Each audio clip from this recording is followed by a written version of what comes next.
Beta Bahadur attacked Ambeta. The Pathans of Ambeta were very rich. They did not resist the Sikh. But result, with the result, the Sikh acquired lots of money. The attack, the Sikh attacked Nanota on July 21, 1710.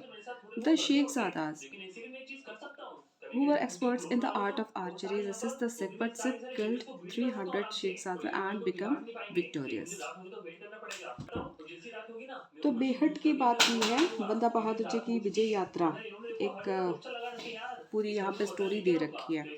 तो बेहद पर जो हमला हुआ इन्होंने किया था, तो बेहद के पीरजादे थे, है ना। तो बेहद के पीरजादे थे, हिंदुओं पर अत्याचार करते थे। तो बंदा बहादुर जी ने उन पीरजादों का अंत किया था। इसके बाद उन्होंने अम्बेटा पर हमला किया। अम्बेटा के जो पठान थे वो बहुत अमीर थे, लेकिन उन्होंने सिखों का विरोध नहीं किया। तो सिखों को वहां से काफी धन संपत्ति भी मिली थी। तो ननौता पर जब अब ननौता की बात आई, ठीक है, अलग से ये भी हो सकता है शॉर्ट नोट भी आ जाए आपको। तो ननौता पर जो इन्होंने विजय प्राप्त की, तो एक ये कब हुआ? जुलाई 21, 1710 को सिखों ने ननौता पर हमला किया। वहाँ के जो शेखजादे जो तीरंदाजी में, आर्चरी में बहुत माहिर थे, तो सिखों का सामना करने के लिए तैयार थे। लेकिन सिखों ने बहुत ही बहादुरी से लड़ाई लड़ी और 300 शेखजादे को मारकर जीत हासिल कर ली। ओके, फिर उनारसा फिर उनारसा उनारसा पे हमला हुआ। तो बंदा बहादुर sent a letter to his main enemy Jalal Khan of Unarsa through his messenger. He wrote to him to liberate the Sikh prisoners and accept his suzerainty. But Jalal Khan refused to accept it. He also insulted the messenger. As a result, Banda Bahadur attacked Unarsa. A fierce battle took place and Sikh became victorious. कि उनारसा में बंदा बहादुर जी का जो main enemy था जलाल खान को एक letter भेजा उन्होंने। तो उन्होंने उसमें लिखा था कि सिख कैदियों को रिहा कर दो, ठीक है, और सिख धर्म का सम्मान करने को कहा। लेकिन जलाल खान ने इनकार कर दिया और बेचारे वो मैसेंजर को भी उनका भी अपमान किया। तो इस अपमान से गुस्साए बंदा बहादुर ने उनारसा पे भी हमला किया और जबरदस्त एक फियर्स बैटल, जबरदस्त लड़ाई हुई और सिखों ने जीत हासिल की। फिर उसके बाद occupation of Jalandhar Doab. After the victory of Sirhind, the Sikh of Jalandhar Doab raised their arm to finish the Mughal Empire. They forcibly dismissed the Mughal officials of Jalandhar Doab and appointed Sikh in their place. They sent a message to Samas Khan, the Fauzdar of Jalandhar Doab, to make reform in the administration. Samas Khan declared jihad, religious war, against the Sikh. As a result, lakhs of people gathered under his leadership. The Sikh also sent a messenger to Banda Bahadur at Jalalabad to seek his help. The Sikh soldier reached Rahon, to resist the enemy. On October 12, 1710, a fierce battle took place and Sikh became victorious. As a result, the Sikh occupied the entire region of Jalandhar Doab.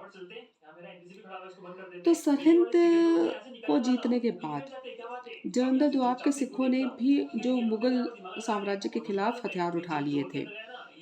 उन्होंने मुगल अधिकारियों को हटाकर सिखों को उनकी जगह नियुक्त किया। तो जालंधर के फौजदार शम्स खान ने सिखों के खिलाफ जिहाद की घोषणा कर दी।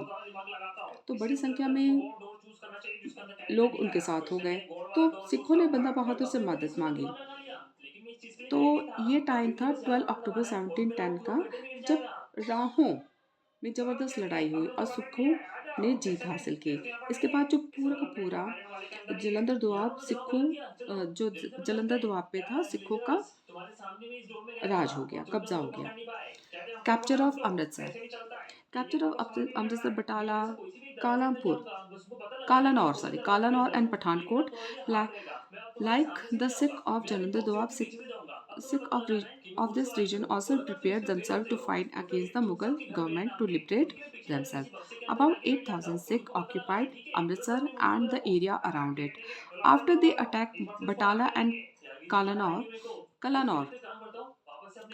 they forced the Mughal officials to flee from there. The Sikh occupied the police post and the Sikh Tehsil. Some Sikhs of Batala and Satyala occupied Pargana. Pargana means subdivision of Pathankot. तो जलंधर दोआब की तरह अमृतसर के आसपास के सिखों के इलाके भी आसपास के इलाकों में भी सिखों ने मुगलों के खिलाफ लड़ाई लड़ी थी और करीब 8,000 सिख अमृतसर और आसपास के इस 8,000 सिखों ने अमृतसर और उसके आसपास के इलाकों में कब्जा कर लिया। इसके बाद वो कलानौर और पठानकोट के इलाकों में भी सिखों ने ऑक्यूपाई कर लिया, आसपास के इलाकों को भी कब्जा उनमें कर लिया। Haidari flag crusade encouraged by their victory encouraged by their victory the Sikh attacked Lahore. The Subedar of Lahore, Sayyid Aslam Khan, was discouraged. The fanatic Muslim led him at that time. They hosted a green colored Haidari flag and declared jihad. A large number of Muslims gathered under that flag. They sent their forces in Bharat village, जो कि अभी लाहौर में है, near Kotla Begum against the Sikhs. But the Muslims were defeated and had to return. But Muslims were defeated and had to return. As a result, the Sikh became the owner of Punjab from Lahore to Delhi. तो अपनी जीत से उत्साहित होके सिखों ने लाहौर पर हमला किया। वहाँ के सूबेदार सैयद असलम खान जिनको कि ना डर था कि वो हार जाएंगे, तो कट्टरपंथी कुछ फैनेटिक मतलब कट्टरपंथी लोगों ने मुसलमानों ने जिहाद डिक्लेयर कर दिया और हरे रंग का हैदरी फ्लैग उन्होंने होस्ट कर दिया और जिहाद की घोषणा कर दी। फिर बहुत संख्या में मुसलमान उनके साथ हो गए। तो मुसलमानों ने कोटला बेगम और उसके आसपास के गांव पर सिखों पर हमला कर दिया, लेकिन सिखों ने उन्हें हरा दिया और लेकिन सिखों ने उन्हें हरा दिया और हटने पे मजबूर कर दिया, हैड टू रिटर्न, और वापस उनको हटने पे मजबूर कर दिया। एज अ रिजल्ट क्या हुआ कि लाहौर से दिल्ली तक सिखों का परचम फहरा गया। बेटा इस पैराग्राफ से, इस पेज से हम यही सीखते हैं कि बंदा बहादुर जी की साहस, संघर्ष और न्याय एक ना मिसाल है। तो उन्होंने न केवल अपने दुश्मनों को हराया बल्कि सिख साम्राज्य को भी बहुत मजबूत किया था।